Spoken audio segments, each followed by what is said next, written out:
Anyway, we've got to do this Aquaman 2 news, Mason. Okay. We have to. We have to do the Aquaman 2 news. Variety confirmed a bunch of this. Whether or not how much of this is true, but this is leaked court documents from the Johnny Depp Amber Heard defamation trial, which I have no desire to go into. We're not in any length. We're not gonna. We don't want to talk about it. Yep. We don't want anybody to talk at us about it. Fuck off. So basically, they describe a hostile set where an allegedly intoxicated Jason Momoa dressed up like Depp and pushed to have Heard booted from her role of the aquatic superhero Mera. Jason wanted me fired, the note said. Jason was drunk, late on set, dressing like Johnny, has all the rings too. Now, a DC spokesperson has pushed back on this characterization, saying Jason Momoa conducted himself in a professional manner at all times on the set of Aquaman and the Lost Kingdom. We were having a Pirates of the Caribbean theme costume party. Well, others echo Only Jason was invited. Others echo the sentiment, saying Jason worked his ass off, likes to have a beer once in a while, like everyone, but doesn't. You ain't wrong, brother. Doesn't show up drunk, and he isn't dressing like Johnny Depp. He always dresses in that bohemian style. Yeah, he does, doesn't he? That is hard to argue with. Yeah, it's a real. There's a real ambiguity there. Yeah. This is a real. If the glove don't fit, he must acquit Amber kind of Heard situation. ambiguity. Oh, thank you. Just throwing in some lighthearted punnery. That's great. Yeah, no. If you want to give anybody a get out of jail free card, it's Jason Momoa does dress in that kind of way, doesn't he? He does dress like a fancy genie. The notes also painted a picture of Heard feeling unsupported by the film's director, James Wan, and was treated like a pariah because of her high-profile legal battle with her ex-husband. That's something that Who's her ex-husband? Jonathan Depp. Ah. Yeah. You remember? Yes.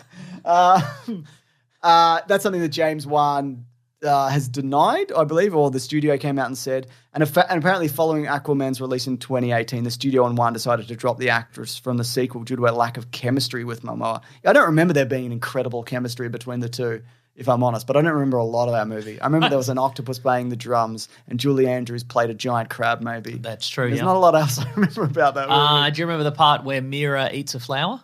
No. Interesting. Do you remember that? I do remember that. Cool.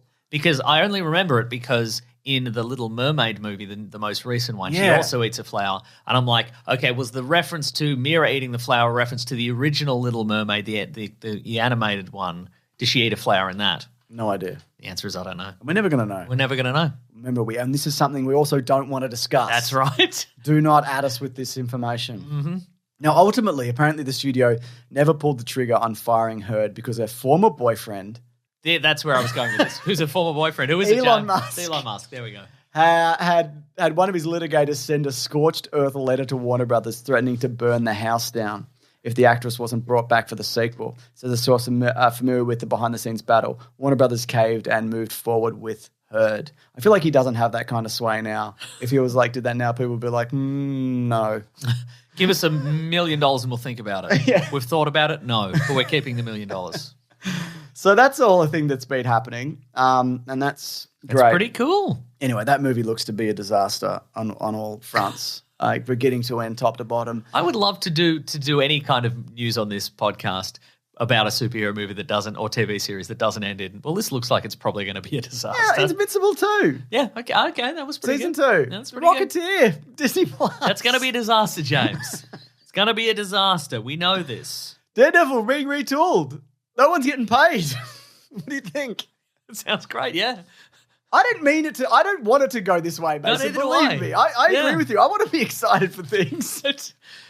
God, let's find a thing we can be excited. Keith Giffen died. I can't be excited about that. I got one. Last bit of news. Okay. Variety reporting that none of the actors from 2017's and I guess 2020's Zack Snyder's Justice League, either Justice League movie, including Gal Gadot, will return in the DCU. Is this our famous segment, Oh No, That's Devastating News? Yes. Oh no, that's devastating news. Hang on, give me the line again. None of the actors from 2017's Justice League, including Gal Gadot, will return in the DCU. Oh no, that's devastating news. You don't care at all. Correct.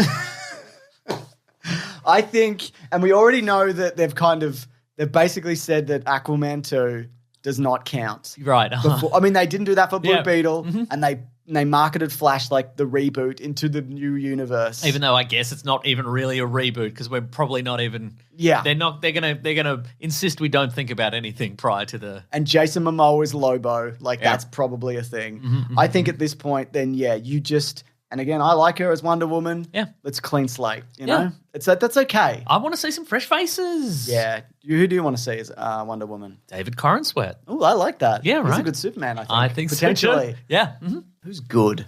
Who's good in things? There's no way of knowing, is there? No, who's new? Who's hot and new? And We now? don't know because they're too new, and I don't know anybody who's new. Everybody's Exactly. I people- would have picked David Cornsweet. Well. I would have picked that guy in a million. I don't know who that is.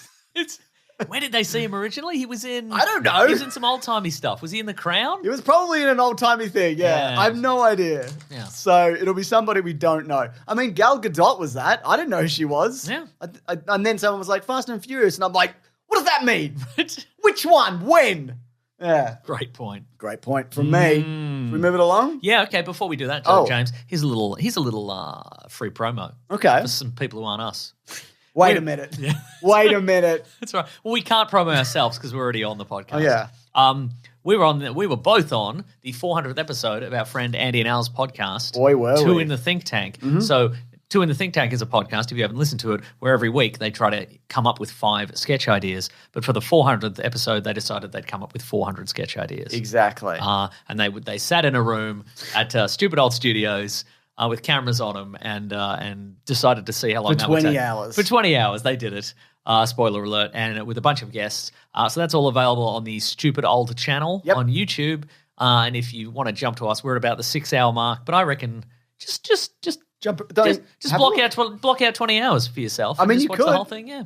Or jump around. Chip away at it, All yeah. the guests are time coded. Yeah. So I wasn't sure I could make it, but I mean, I always say that for everything. I'm never sure I can make anything, but I'm really glad I did. It was a lot of fun.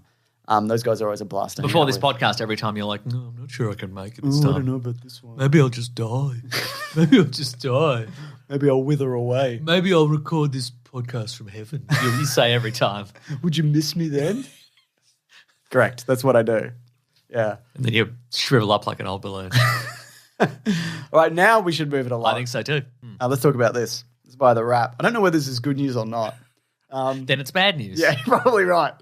A24, the film and television production. Oh, it's bad news. Okay. I've also read this piece of news and it's bad news. And distribution company largely known for putting out smaller budget character focused projects is beginning to search for more commercial movies and shows to distribute. They want to de-emphasize the traditional character / auteur driven dramas. Now, So they were the company who distributed or helped, had a hand in producing, for example, Everything Everywhere All at Once, Uncut Gems, yep, Midsommar, yeah, Lady Bird, Moonlight, HBO's Euphoria. Talk to the more. Hand. Talk to the Hand, exactly right. They did recently, yeah. Yeah. So their business model seems to be they'll take an indie project either that they'll fund or purchase. Yes. It costs $5, maybe $20 million, and then it will make like 80. Nowhere in between. It's got to cost either $5 or $20 million. That's right. And then it will make like $80 million, right? And and their profits are the reason is that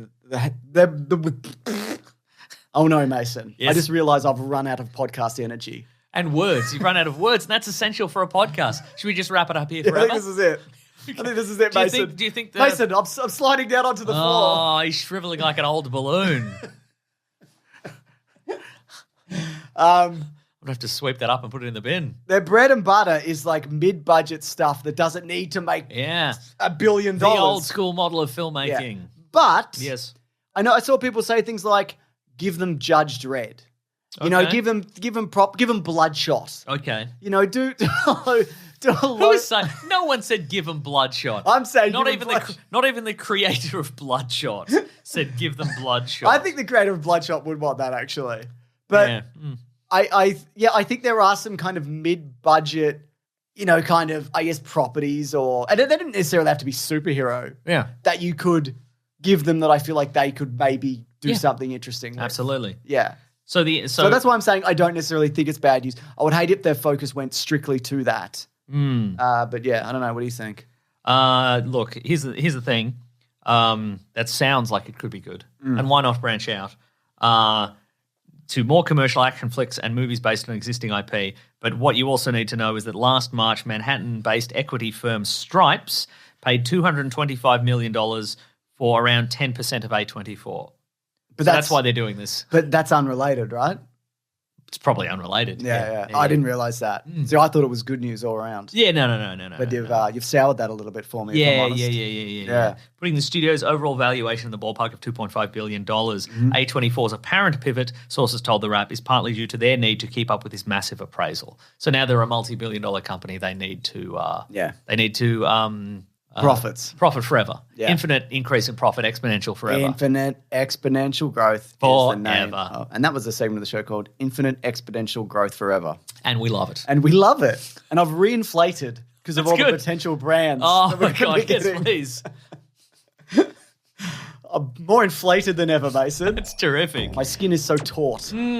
So, yeah, look, who knows where this is going to end, but... Bad? Maybe bad. Maybe they're going to hollow this thing out and... Oh, well. We'll always have Disney+.